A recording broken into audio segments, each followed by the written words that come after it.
Hello everyone, আপনাদের সকলকে জানাই শুভরাত্রি। আপনারা দেখতে পাচ্ছেন আমি শ্রী শ্রী আনন্দময়ী কালীবাড়িতে এখন উপস্থিত। রাত 3টা বাজে। এখানে কোনো প্রকার সনাতন ভক্ত অবলম্বী নাই। এত টাকা আমরা ইনভেস্ট করে কমিটিবিন্দু, কালীবাড়ির কমিটিবিন্দু আপনাদের জন্য হরিবাসর, হরি আসর এখানে অনেক টাকা ইনভেস্ট করছে আপনাদের শোনার জন্য, শ্রবণ করার জন্য, বিশ্বের মঙ্গল কামনা এবং আমাদের মঙ্গল কামনা করার জন্য এই অনুষ্ঠানটা করা, তাই না? এই মহানাম যজ্ঞ অনুষ্ঠান করা। শুধু একমাত্র ব্যক্তিকে পাইলাম, এই কাকাকে। কোনো ব্যক্তি নাই। আর এইদিকে আপনারা দেখতে পাচ্ছেন এই হরি আসরটা একবারে ফাঁকা। কি কাকা, আমি কি সত্যি কথা বলছি?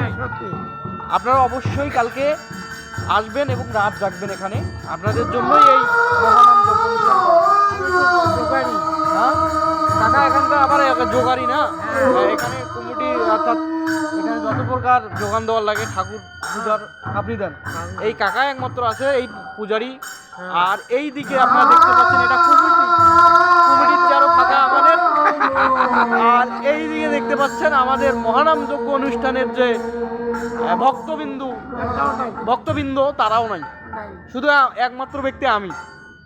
হ্যাঁ, আমি মনে করি সৃষ্টিকর্তা মাফ করুক, অনেক জীবনে পাপ অনেক কিছু করছি। হ্যাঁ, এগুলা ক্ষয় হোক।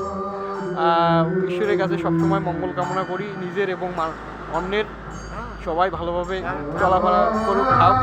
আর আপনারা অবশ্যই কালকে চলে আসবেন নীলফামারী শ্রী শ্রী আনন্দময়ী কালীবাড়ি। কয়েকদিন পর্যন্ত থাকবে।